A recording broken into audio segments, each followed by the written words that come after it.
আসসালামু আলাইকুম। সংবাদে আপনাদের সবাইকে স্বাগত জানাচ্ছি। আমি ফিরোজ তোহা। শুরুতেই সংবাদ শিরোনাম।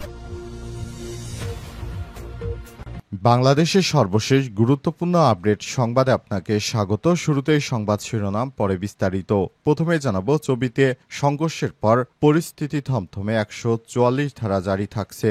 চট্টগ্রাম বিশ্ববিদ্যালয়ের ২৪ শিক্ষার্থীদের সঙ্গে স্থানীয়দের সংঘর্ষের ২ দিন পরও ক্যাম্পাস এবং ২ নম্বর গেট এলাকায় থমথমে পরিস্থিতি বিরাজ করছে। নিরাপত্তাহীনতার কারণে বেশিরভাগ শিক্ষার্থী এখনও ২ নম্বর গেটের আশপাশের ভাড়াবাড়ি থেকে বিশ্ববিদ্যালয়ের আবাসিক হলগুলোতে অবস্থান করছেন। শিক্ষার্থীরা দ্রুত স্বাভাবিক করার জন্য প্রশাসনের কাছে দাবি জানিয়েছেন। এরপর জানাবো, ডাকসু জিএস প্রার্থী ফরহাদের প্রার্থিতা চ্যালেঞ্জ করে করা রিটের শুনানি আজ। ঢাকা বিশ্ববিদ্যালয় কেন্দ্রীয় ছাত্র সংসদ ডাকসু নির্বাচনে ইসলামী ছাত্র শিবিরের জিএস প্রার্থী এস.এম. ফরহাদের প্রার্থিতা চ্যালেঞ্জ করে করা রিটের শুনানি ১ সেপ্টেম্বর দুপুর ২টায় বিচারপতি এস.কে.এম. তাহসিন আলী গনির সমন্বয়ে গঠিত হাইকোর্ট বেঞ্চে শুনানি শুরু হয়েছে। এদিকে নুরুল হক নূরকে আইসিইউ থেকে কেবিনে নেয়ার সিদ্ধান্ত। গণ অধিকার পরিষদের সদস্য ডাকসুর সাবেক ভিপি নুরুল হক নূরের শারীরিক অবস্থার উন্নতি হচ্ছে, তাকে আইসিইউ থেকে তাই কেবিনে নেয়ার সিদ্ধান্ত জানিয়েছে মেডিকেল বোর্ড। আজ ঢাকা মেডিকেল কলেজ হাসপাতালের পরিচালক ব্রিগেডিয়ার জেনারেল মোহাম্মদ আসাদুজ্জামান সাংবাদিকদের এই তথ্য নিশ্চিত করেছেন। এবারে জানাবো, নিরাপত্তা ঝুঁকিতে নুরুল হক নূর, বিদেশে চিকিৎসা দাবি রাশেদ খানের। গণ অধিকার পরিষদের সভাপতি ডাকসুর সাবেক ভিপি নুরুল হক নূরের গুরুতর শারীরিক অবস্থার প্রেক্ষাপটে তাকে বিদেশে চিকিৎসার জন্য ব্যবস্থা করার দাবি জানিয়েছে দলটির সাধারণ সম্পাদক মোহাম্মদ রাশেদ খান। তিনি বলেন, নূরের মাথা এবং মুখে আঘাতের কারণে ২ চোখ এবং নাকের হাড় ক্ষতিগ্রস্ত হয়েছে। অবস্থায় তার উন্নত চিকিৎসা না হলে স্থায়ী জটিলতার সৃষ্টি হবে। এদিকে বিএনপিকে ধ্বংস করার চেষ্টা হয়েছে, কিন্তু ফিনিক্স পাখির মতো বারবার জেগে উঠেছে বললেন মির্জা ফখরুল।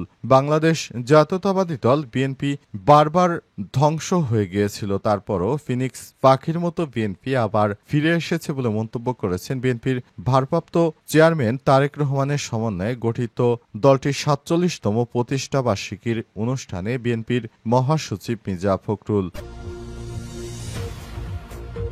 এবং সর্বশেষ জানাবো, পাকিস্তান সেনাবাহিনীর হেলিকপ্টার বিধ্বস্ত, নিহত ৫। পাকিস্তানের উত্তরে পাহাড়ি এলাকায় দেশটির সেনাবাহিনীর হেলিকপ্টার বিধ্বস্ত হয়ে ৫ জন নিহত হয়েছে। আজ ১ সেপ্টেম্বর এই দুর্ঘটনা ঘটে বলে জানিয়েছে পাকিস্তানের সংবাদ মাধ্যম দ্য ডন। দিয়ামির জেলার সিনিয়র পুলিশ কর্মকর্তা আব্দুল হামিদ এফপিকে জানিয়েছে, হেলিকপ্টারটি সকাল ১০টার দিকে বিধ্বস্ত হয়। প্রিয় দর্শক, এতক্ষণ শুনছিলেন সংবাদ শিরোনাম, এবারে বিস্তারিত। তবে তার আগে বন্ধুরা, অনুরোধ থাকবে এই সংবাদটিতে একটি লাইক দিন। এই চ্যানেলে আপনি নতুন হয়ে থাকলে আমাদের সংবাদটি দেখতে দেখতে চ্যানেলটি সাবস্ক্রাইব করে রাখুন। কমেন্ট করে বন্ধুরা আপনার মূল্যবান মতামত জানিয়ে দিন আপনি বিশ্বের কোন দেশ থেকে বা বাংলাদেশের কোন স্থান থেকে আমাদের সংবাদটি দেখছেন এবং শুনছেন। এবারে বিস্তারিত।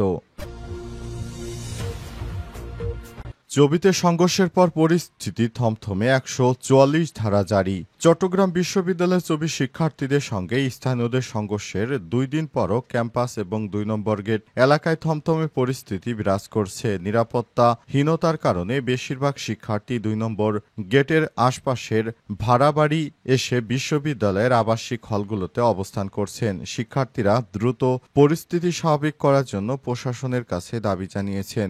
সরেজমিনে গিয়ে দেখা গেছে, ২ নম্বর গেট এলাকায় কিছু দোকান খোলা থাকলেও মানুষের চলাচল অত্যন্ত সীমিত রয়েছে। ১৪৪ ধারা জারি থাকায় সেখানে সেনাবাহিনী ও র্যাপিড অ্যাকশন ব্যাটালিয়ন র্যাব অবস্থান করছেন এবং ক্যাম্পাসের বিভিন্ন স্থানে টহল দিচ্ছেন। অফিসগুলো খোলা থাকলেও সব ক্লাস পরীক্ষা বন্ধ রয়েছে। বিশ্ববিদ্যালয় কর্তৃপক্ষ জানিয়েছে, সোমবার সব ক্লাস পরীক্ষা বন্ধ থাকবে এবং পরবর্তী নির্দেশ না দেওয়া পর্যন্ত ১৪৪ ধারা জারি থাকবে। এছাড়াও ২ নম্বর গেটের আশপাশে থাকা শিক্ষার্থীদের নিরাপদ বাসস্থানের জন্য বিশ্ববিদ্যালয়ের হলগুলো উন্মুক্ত উন্মুক্ত রাখা হবে। আহত শিক্ষার্থীদের চিকিৎসার খরচও বিশ্ববিদ্যালয় বহন করবে। হামলার ঘটনায় সোমবার একটি তদন্ত কমিটি গঠন করা হবে। পাশাপাশি জোবরা এলাকায় থাকা লুণ্ঠিত অস্ত্র উদ্ধার করার উদ্যোগ নেওয়া হবে। দীর্ঘমেয়াদী সম্পর্ক উন্নয়নের লক্ষ্যে বিশ্ববিদ্যালয় এবং জোবরা ফতেপুর এলাকার সঙ্গে সম্পর্ক জোরদার করার জন্য ২১ সদস্যের একটি কমিটি গঠন করা হয়েছে।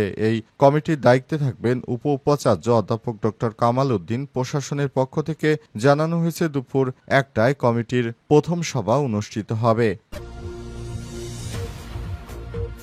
ডাকসু জিএস প্রার্থী ফরহাদের প্রার্থিতা চ্যালেঞ্জ করে করা রিটের শুনানি আজ। ঢাকা বিশ্ববিদ্যালয়ের কেন্দ্রীয় ছাত্র সংসদ ডাকসু নির্বাচনের ইসলামী ছাত্র শিবিরের জিএস প্রার্থী এস.এম. ফরহাদের প্রার্থিতা চ্যালেঞ্জ করে করা রিটের শুনানি সোমবার ১ সেপ্টেম্বর দুপুর ২টায় বিচারপতি এস.কে. তাহসিন আলী ও হাবিবুল গনির সমন্বয়ে গঠিত হাইকোর্ট বেঞ্চে শুনানি হবে। এর আগে রোববার ডাকসু নির্বাচনে এস.এম. ফরহাদের প্রার্থিতা চ্যালেঞ্জ করে মুক্তিযুদ্ধ গণতান্ত্রিক ছাত্র আন্দোলনের পক্ষে হাইকোর্টের সংশ্লিষ্ট শাখায় রিটটি দায়ের করেন আইনজীবী মোহাম্মদ শিশির মনি। রিটের বিষয়টি নিশ্চিত করেছেন।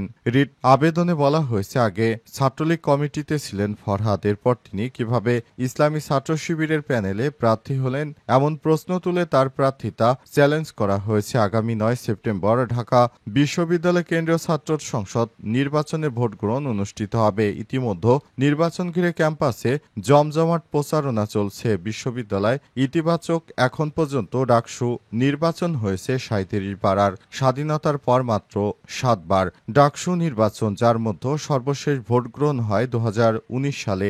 এবার ৮টি কেন্দ্রে ভোট গ্রহণ কেন্দ্র করে বুথের সংখ্যা ৫০০ থেকে বাড়িয়ে ৭১০ করা হয়েছে। শনিবার ৩০ আগস্ট রিটার্নিং অফিসার অধ্যাপক ডক্টর মোহাম্মদ জসিমউদ্দিনের সই করা এক বিজ্ঞপ্তিতে এই তথ্য জানানো হয়। অন্যদিকে ডাকসু নির্বাচন ঘিরে আগামী ৭ই সেপ্টেম্বর থেকে ১০ই সেপ্টেম্বর বুধবার পর্যন্ত ৪ দিন বিশ্ববিদ্যালয়ের সব ক্লাস ও পরীক্ষা বন্ধ ঘোষণা করেছে ঢাকা বিশ্ববিদ্যালয় কর্তৃপক্ষ।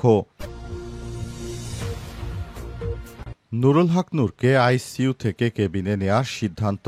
গণ অধিকার পরিষদের সভাপতি নুরুল হক নূরের শারীরিক অবস্থার উন্নতি হচ্ছে, তাকে আইসিইউ থেকে কেবিনে নেওয়ার সিদ্ধান্ত নিয়েছে মেডিকেল বোর্ড। আজ বেলা 11:30টার দিকে ঢাকা মেডিকেল কলেজ হাসপাতালের পরিচালক ব্রিগেডিয়ার জেনারেল মোহাম্মদ আসাদুজ্জামান সাংবাদিকদের এই তথ্য জানান। মোহাম্মদ আসাদুজ্জামান বলেন, নূরের শারীরিক অবস্থার উন্নতি হচ্ছে, বিভাগীয় প্রধানরা তাকে সার্বক্ষণিক দেখভাল করছে। নূরের নাকের হাড় এবং চোয়ালের হাড় পুরোপুরি ঠিক হওয়ার জন্য ৪ থেকে ৬ সপ্তাহ পর্যন্ত সময় লাগবে, আর চোখের মধ্যে যে রক্ত জমাট হয়েছে সেটা ঠিক হতে ১ থেকে ২ সপ্তাহ লাগবে। তিনি বলেন, নূরকে নরমাল খাবার খেতে বলা হয়েছে, তবে তিনি খাবার খাওয়ার সময় ব্যথা পাচ্ছেন বলে জানাচ্ছেন। ধীরে ধীরে ঠিক হয়ে যাবে এমনটা আশা প্রকাশ করা হচ্ছে।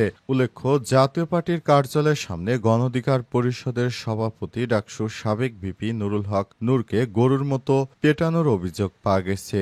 এরপরই তিনি হাসপাতালের আইসিইউতে ভর্তি রয়েছেন। প্রথমে তাকে রাজধানীর ইসলামী ব্যাংক হাসপাতালে ভর্তি করা হয়। তার অবস্থার অবনতি হয় আরও উন্নত চিকিৎসার জন্য। এরপর তাকে ঢাকা মেডিকেল কলেজ হাসপাতালে চিকিৎসা দেওয়া হয়। অন্তর্বর্তীকালীন সরকারের প্রধান উপদেষ্টা দায়িত্ব গ্রহণের পর নুরুল হক নূর এভাবে মার খাবেন সেটা তিনি কখনোই কল্পনা করতে পারেননি। অবশেষে পুলিশ ও সেনাবাহিনীর হাতে বেদম পিটুনি খেয়ে গণ অধিকার পরিষদের সভাপতি ডাকসুর সাবেক ভিপি নুরুল হক নূর হাসপাতালে চিকিৎসা নিচ্ছেন। তার সর্বশেষ অবস্থা জানাছিলেন ঢাকা মেডিকেল কলেজ হাসপাতালের পরিচালক। তিনি আজ গণমাধ্যমকে বিষয়টি নিশ্চিত করেছেন। নিরাপত্তা ঝুঁকিতে নুরুল হক নূর বিদেশে চিকিৎসার দাবি রাশেদ খানের। গণ অধিকার পরিষদের সভাপতি নুরুল হক নূরের গুরুতর শারীরিক অবস্থার প্রেক্ষাপটে তাকে বিদেশে চিকিৎসার ব্যবস্থা করার দাবি জানিয়েছে দলটির সাধারণ সম্পাদক মোহাম্মদ রাশেদ খান। তিনি বলেন, নূরের মাথা এবং মুখে আঘাতের কারণে ২ চোখ এবং নাকের হাড় ক্ষতিগ্রস্ত হয়েছে। এ অবস্থার উন্নত চিকিৎসা না হলে স্থায়ী জটিলতা তৈরি হতে পারে। আজ নিজের ভেরিফাইড ফেসবুক আইডিতে এক পোস্টে রাশেদ খান এসব কথা বলেন।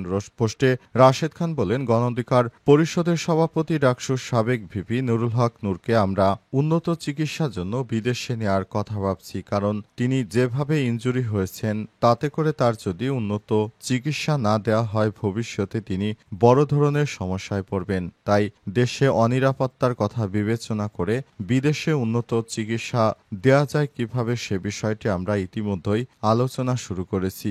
গণ অধিকার পরিষদের সভাপতি ডাকসুর সাবেক ভিপি নুরুল হক নূরকে যেভাবে পেটানো হয়েছে সেটাকে মানুষ এভাবে মানুষকে পেটাতে পারে না। এর আগে ফ্যাসিবাদের সময় নুরু ভাই এভাবে গণপিটুনির শিকার হয়েছিল, আবার বর্তমান সময়ে তিনি আইনশৃঙ্খলা রক্ষাকারী বাহিনীর হাতে এভাবে পিটুনি খাবেন সে বিষয়টি আসলে গ্রহণযোগ্য নয়।